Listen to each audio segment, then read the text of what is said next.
Expérientiel. Des récits qui inspirent. Des pionniers qui changent le monde. Expérientiel, le podcast du tourisme positif. Je vous invite à vous installer dans un endroit confortable pour découvrir l'épisode du jour. Bonne écoute. Aujourd'hui, nous avons l'honneur d'être soutenus par un partenaire qui me tient à cœur particulièrement. L'École du management du tourisme IEFT. J'ai le privilège d'y enseigner et d'accompagner ces jeunes talents sur le chemin de leur réussite professionnelle et je vous avoue, y prendre beaucoup de plaisir. Cette école ne se contente pas de former des futurs experts du tourisme, elle façonne des esprits visionnaires et des acteurs du changement. À l'IEFT, l'apprentissage va bien au-delà des compétences. On y cultive des valeurs humaines essentielles, l'éthique, la coopération et l'esprit critique. Les étudiants sont encouragés à ouvrir leur regard sur le monde, à nourrir leur curiosité et à réinventer la manière dont nous voyons le voyage. Plus qu'une simple école, l'IEFT est une véritable communauté, un lieu où les pionniers d'un tourisme plus responsable et engagé prennent vie. C'est ici que se dessine l'avenir du voyage. Je tiens à remercier l'IEFT de nous accompagner dans cette aventure et de nous offrir le soutien nécessaire pour inspirer les générations futures à rêver d'un tourisme plus humain, respectueux et innovant. Bonjour Daphné, ça me fait plaisir de te retrouver. Bonjour François, ça me fait plaisir également. Où es-tu et que fais-tu ? Alors là, je suis à mon bureau de la Clé Verte et je fais une petite pause pour pouvoir parler avec toi depuis le 9e arrondissement à Paris. Et qu'est-ce que tu fais aux Clés Vertes ? J'accompagne les hébergements les hébergements et les restaurants dans leur transition environnementale grâce à la grille de critères du label. Et ça fait longtemps que tu travailles avec eux ? Non, ça fait moins d'1 an. Ça fait 7-8 mois là et puis je suis contente parce que je vais signer mon CDI avec eux et passer chargée de mission, donc pouvoir m'intégrer encore plus dans l'émission et dans l'association. Peux-tu nous dire ce que tu faisais auparavant ? Parce que ce qu'on n'a pas dit, c'est que tu es quand même jeune. Oui. Ah. Ce que je t'invite, c'est peut-être à nous dire qui tu es et un peu ton parcours. Bien sûr, avec plaisir.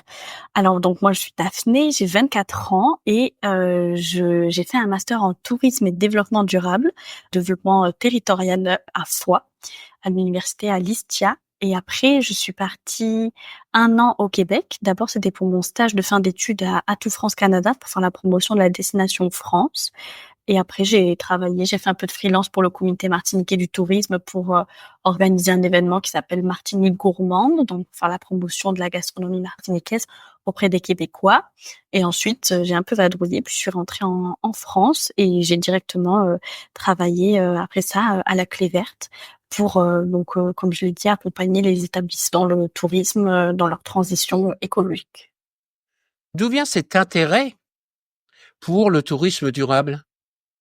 C'est vrai que pendant mes études, on m'a beaucoup parlé de tourisme durable et je voyais si je me compare à mes anciennes amies et comme camarade de classe, c'était pas la plus écolo et la plus investie dans le tourisme durable. J'apprenais, je savais et j'avais conscience de l'importance, mais en même temps, je l'appliquais pas vraiment. Donc ça a quand même planté quelques petites graines dans ma tête.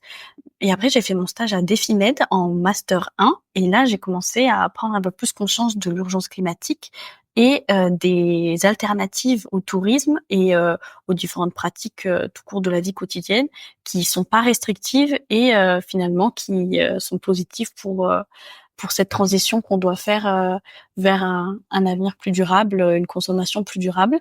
C'est là que la petite graine a commencé à pousser.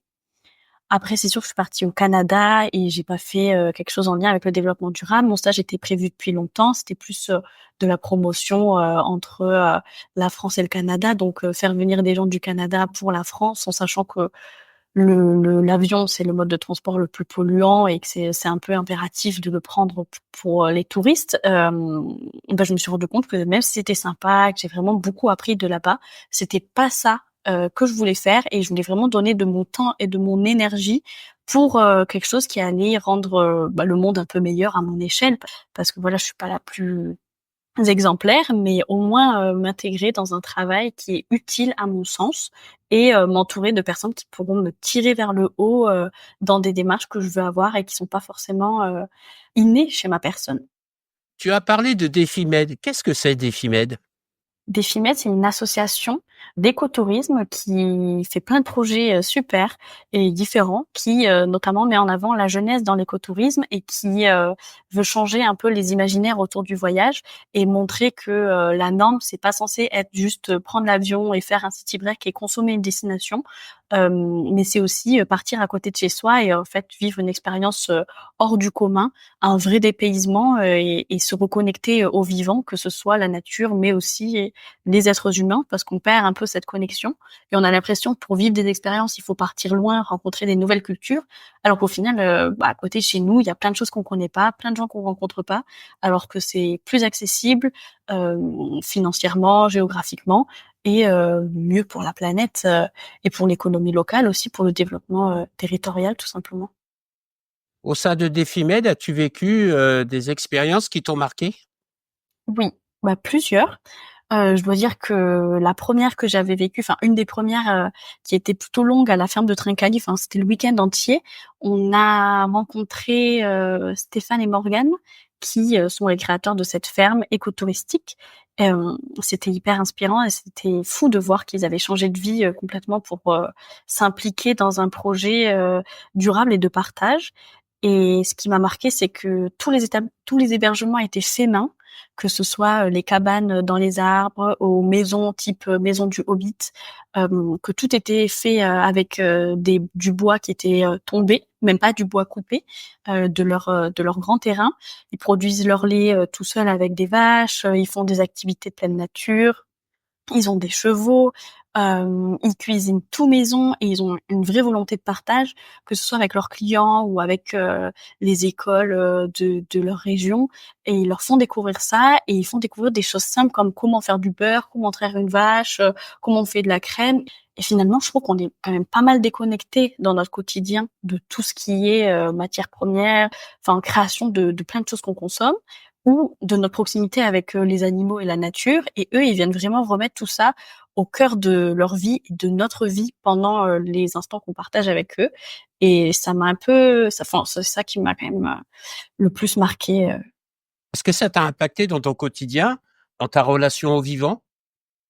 Bah, c'est sûr que, bon, déjà, si on peut parler de consommation, ça donne envie de un peu moins, consommer, de parce que, bon, voilà, moi j'aime bien, acheter plein de choses, mais là enfin, même la nourriture, j'adore ça et je vois qu'il y a des animaux, je vois la difficulté que c'est. Ça donne envie de se renseigner sur, nous, ce qu'on achète, comment c'est produit et c'est sûr que ça m'amène à réfléchir et ça m'amène aussi à réfléchir sur, bah, le futur, comment j'ai envie de vivre moi, est-ce que j'ai envie d'être, bah, tout le temps et à vie déconnectée de cette nature? C'est ce genre de choses qui m'ont marquée et surtout le fait qu'ils partagent comme ça et que ça ait un impact sur tout le monde, juste le fait d'éduquer les autres et pour moi, ça m'inspire énormément parce que je pense que c'est dans le partage d'expériences qu'on peut le plus impacter les autres et que ça mène à réfléchir, que ça mène à avoir envie de respecter son environnement parce qu'on voit que les gens vivent de ça et on en prend pleinement conscience et c'est ça qui m'inspire, pas mal et surtout chez eux. Aujourd'hui, donc tu as une activité professionnelle, tu vis à Paris, mais je sais aussi que tu es engagé au sein de Défimed. Est-ce que c'est facile, au-delà du travail et de la vie de tous les jours, de continuer à être engagé dans une association? Alors, c'est pas facile d'être engagé bénévolement dans une association puisque le travail que j'ai, c'est aussi une association. C'est pas facile parce qu'il faut réussir à trouver le temps, surtout dans une ville comme Paris où on est, à 100 000 à l'heure, les métros, le monde, on a envie d'être un peu posé chez nous. Mais, c'est sûr que l'envie de partager et de montrer que quand on a du temps libre, de type vacances, week-end, on peut se déconnecter et au final se reconnecter au vivant. C'est ça qui me motive et surtout c'est entre jeunes et c'est pour changer les imaginaires. Donc on finit par trouver le temps, quand on a les convictions et c'est juste qu'il faut apprendre à gérer, son temps, son énergie, savoir dire non quand il faut et savoir dire oui et s'impliquer dans les projets qui nous plaisent. Mais quand on veut et qu'on arrive à se gérer, il y a enfin c'est relativement facile, c'est vraiment une histoire de conviction. Et moi, je suis pas la personne la plus motivée, la plus assidue du monde. Quand, enfin, depuis le début de ma scolarité, dès qu'il y avait une option à prendre, je la prenais jamais. Je ne m'étais jamais intégrée dans une seule association parce que je me disais que ma vie personnelle était trop importante et prenait trop de place dans ma vie pour que j'ai le temps de m'appliquer ailleurs. Et au final, avec des Femelles, je me suis rendu compte que quand il y a quelque chose qui nous plaît vraiment, qui nous tient à cœur, on arrive à trouver le temps tout simplement et on est heureux de le donner et on a envie aussi d'intégrer et d'inclure d'autres personnes et on partage tout ça ensemble et donc ça devient facile. Qu'est-ce que ça t'apporte, justement, de faire partie de cette association? Ça m'apporte plein de choses sur plein de thématiques différentes. Déjà, si on prend un peu plus pragmatique, ça m'apporte des compétences et des connaissances parce que, je suis amenée à faire des choses parce que je suis bénévole, et qu'il faut réussir à mener les projets à bien. Ça m'arrive de faire des choses pour lesquelles j'avais pas été formée de base, que je connaissais pas ou qu'on n'aurait pas là confié à 24 ans, alors que ça fait 1 an et demi que je suis sortie d'études et que j'ai pas la plus grande expérience du monde.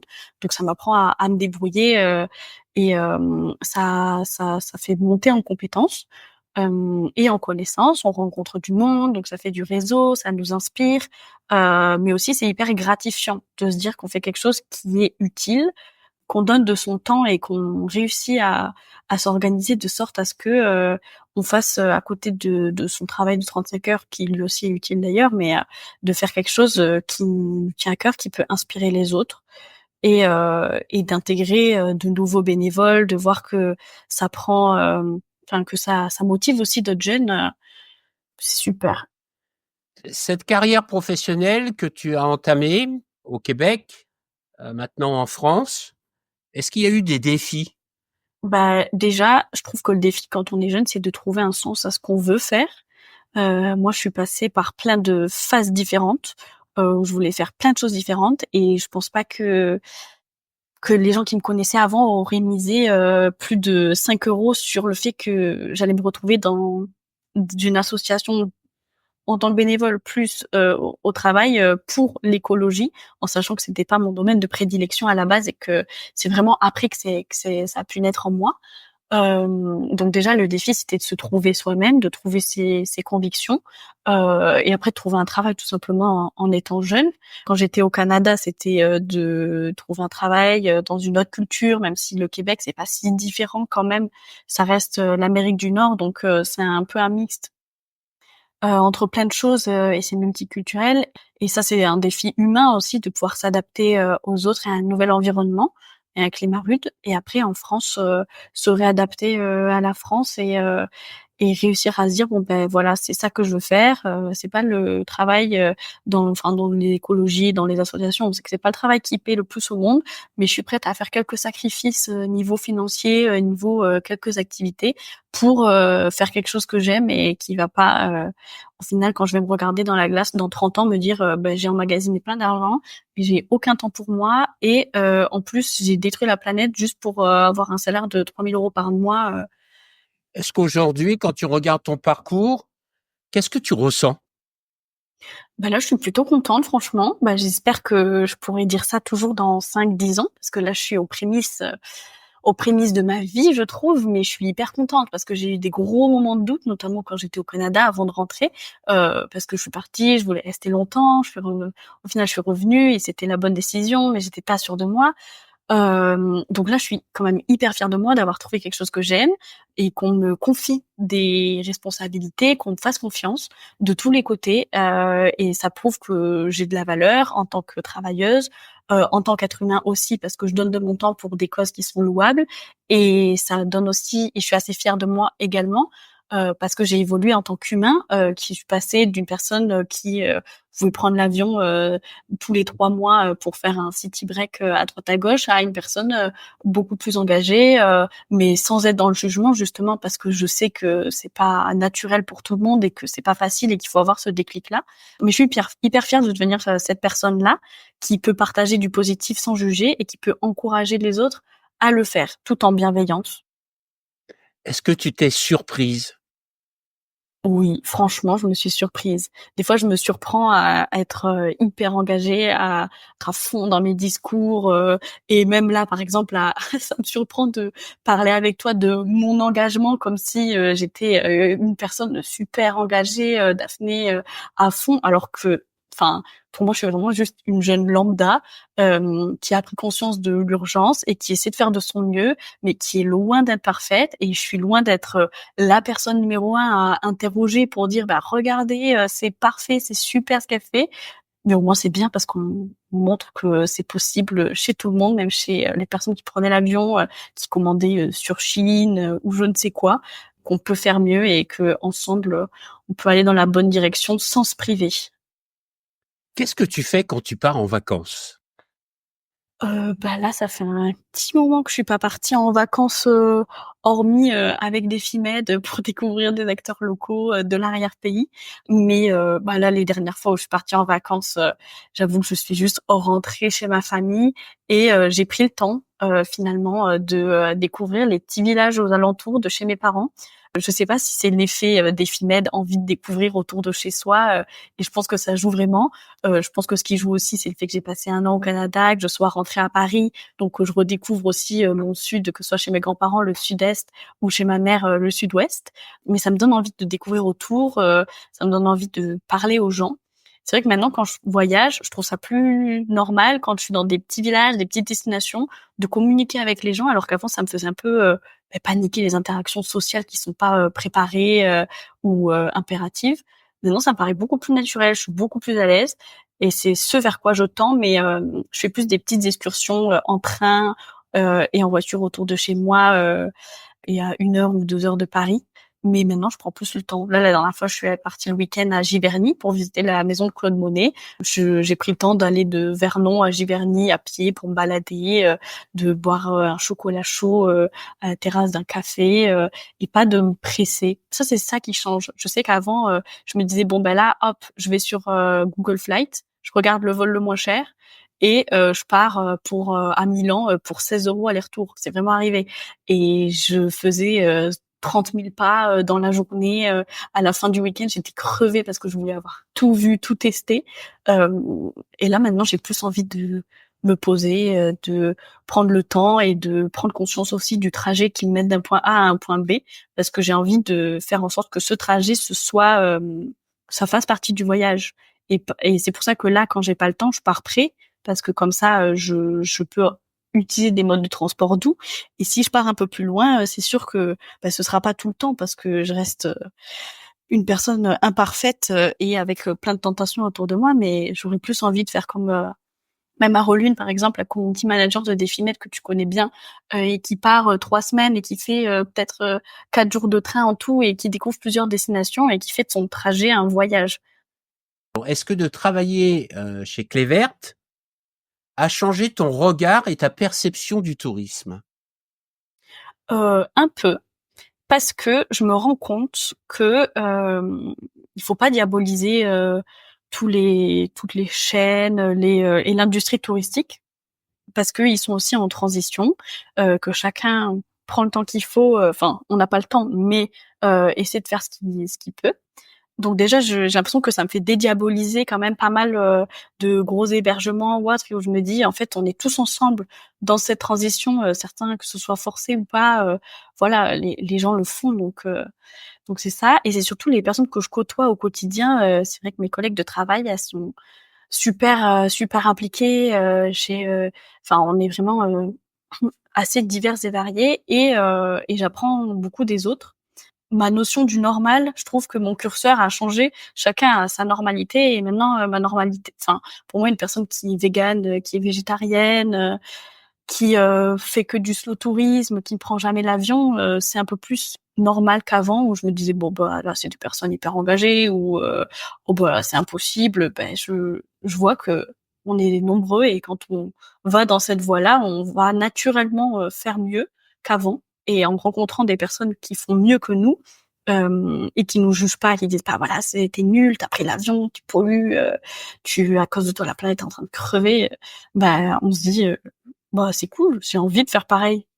C'est ça que j'aime bien et c'est pour ça que je pense continuer, très longtemps dans ma vie à travailler dans l'associatif, l'environnement parce qu'en plus du travail que je trouve utile, c'est les gens qu'on côtoie qui sont bienveillants, différents, enfin différents. Au final, moi ça devient ma normalité, mais je sais pas si chaque personne quand il rentre chez lui le soir, après avoir passé la journée dans son entreprise se dit: «Mmh, et si je consommais un peu moins de viande? Et si, bah, là je connais une marque, un peu plus éthique?» et cetera et cetera. Donc c'est une petite bulle de bonheur dans laquelle on est et dans laquelle j'ai pas envie de sortir.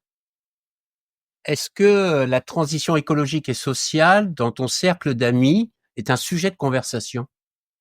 Oui, bah, j'avoue que je deviens un peu embêtante avec mes amis, alors que je suis encore pas un exemple. Mais, bah, étant donné qu'on accumule, enfin moi en tout cas pour ma part, j'accumule des amis au fur et à mesure des années. J'ai des amis que je connais depuis que j'ai l'âge de 11 ans, jusqu'à des amis que j'ai rencontrés il y a pas longtemps. Et les amis que j'ai rencontrés il y a pas longtemps, c'est plus des personnes qui sont, dans la même dynamique que moi, avec les mêmes intentions, les mêmes valeurs, environnementales, ou sociales que moi. Et j'en ai d'autres que j'ai depuis plus longtemps, avec qui je parle et avec qui on n'est pas d'accord. Enfin, et c'est pas grave parce qu'au moins on s'apporte les unes, enfin moi on m'apporte, un peu plus de nuances, elles et moi je leur apporte, bah, un peu plus, enfin des pratiques peut-être un peu moins désastreuses, que je faisais, moi je répète, hein, encore il y a quelque temps, et que je continue à faire sur certains sujets, dans certains domaines. Mais ouais, ouais, ouais, on débat, on parle, chacun a son avis, beaucoup de gens, des fois, se rendent pas compte, parlent un peu de façon individualiste et pensent pas, à bah, à l'avenir, mais au final, chacun a son domaine de sensibilité. Donc, qu'on parle d'écologie à quelqu'un qui aime beaucoup les animaux et sur qui, enfin, à qui enfin, on peut sensibiliser cette personne en prenant, ce biais-là, ou alors, une autre personne qui est à fond dans les droits humains et on peut lui dire: «Bah, voilà, c'est ça défonce l'écologie certes, mais c'est aussi, en train de tuer des gens et d'esclavager des gens à certains autres endroits». Les Quand, le changement climatique va être, à son paroxysme, enfin qu'on va avoir toutes les catastrophes naturelles, c'est les populations les plus faibles, enfin les plus faibles, pardon, c'est pas le terme, les Défavorisé? plus défavorisés, c'est ça, qui vont, bah, en prendre en premier. Donc, est-ce que tu veux participer à ça? Enfin, pas en le disant aussi cru parce que, c'est clairement une accusation de dire: «Est-ce que tu veux participer à ça?» comme si moi je ne participais pas à ça, alors que c'est le cas aussi, dans une moindre mesure.